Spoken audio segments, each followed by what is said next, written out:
Hello everyone, this is Erik, the Asian movie enthusiast, and this is my review of Christmas in August, a South Korean romance drama from 1998 that won a bunch of awards and has become one of the more beloved Korean films from the 1990s. Now this was Jin-ho Her's feature-length directorial debut, which is pretty impressive given the overall quality of this film. I previously reviewed One Fine Spring Day on my channel, which is from the same director. Now, our main character in Christmas in August is a photo shop owner played by Suk-kyu Han. He's in his 30s, and he currently lives with some relatives. He meets a young woman played by Eun-ha Shim, who patrols the streets and hands out parking tickets. And she stops by the photo shop rather frequently on like her route. And they actually start to see each other. Kind of I would call it dating, I would say. Unfortunately, though, our male lead discovers that his recent health problems are more serious than he initially expected. So he needs to come to terms with this situation and decide on how to proceed or break off his relationship with this girl. Now, the first time I saw Christmas in August was way back in like 2007. So it's been a long time since I've seen this. And I remember thinking back then that it was a solid movie, a good quality flick. But after rewatching it recently, I think it's a great movie. I really enjoyed this upon repeat viewing. There are a lot of things that I appreciated even more after watching it again recently.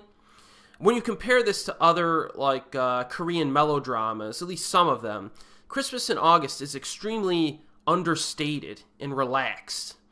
It lacks the heavy melodrama or, outward emotion that is sometimes used in films like this. I really appreciated that because it provokes emotion in like minimalist and natural ways. This is a very quiet, laid-back movie that mostly avoids any type of hysterical behavior or emotion or hospital bed scenes and stuff like that. It mostly avoids that stuff. I mean, all of the emotion is still there. It's just not thrown in your face as much, which I think is really effective. But if you want to use an understated approach like this, you need some actors who can express emotion that way. And in my opinion, this is still one of Suk-kyu Han's best performances of his entire career. And I like him in a lot of stuff. Every time he shows up in a movie, I'm glad he's there. He always seems to elevate the stuff that he's in. In this movie, he's actually a pretty happy guy, at least early on. He seems to be in a good mood most of the time. He enjoys playful interactions with people, even like little kids. And you can tell, though, that when he has problems, he kind of bottles them up inside, and he hides them from other people in order to kind of, I guess I would say, preserve his relationships with them. Because, if you have some problems, sometimes it might be good not to air your dirty laundry to people or tell people too easily, because then, relationships can change based on that type of stuff. So that's kind of his philosophy, I think, in this. And the scene that really sticks out to me is the scene where he's attempting to teach his father, I believe, how to use a remote control for the television, because he's always the one who's controlling the TV. And you could see the frustration just boiling beneath the surface. It's actually a really good scene, even though it's pretty simplistic. I think Han is really good in this. And then there's Eun-ha Shim, who some viewers may recognize from another 1998 film, Art Museum by the Zoo, which I really should review on this channel eventually. Or perhaps the 1999 film, Tell Me Something, where she reunited with Han. It's kind of a thriller. She's also really good in Christmas in August, and she has some highlight moments of her own in this. I really like the scenes with her that involve the window of the photo shop. There's a lot of scenes involving the window of the photo shop, believe it or not.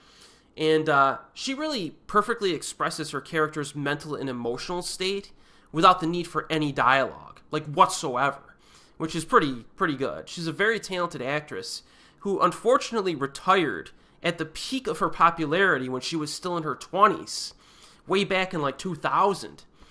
I'm not sure what happened there or what the reasons were, but I'm convinced that she would have had some historic performances during the 2000s if she had not retired. Because, Korean cinema really started hitting its stride in the 2000s. So it's kind of too bad that she didn't continue her career during that, that golden age, so to speak. But she probably had her reasons. A few other observations I had. This movie takes place in the hot summer months, hence the title. And we get that kind of atmosphere. You get like some pretty hot weather. People are eating ice cream and watermelon and stuff like that.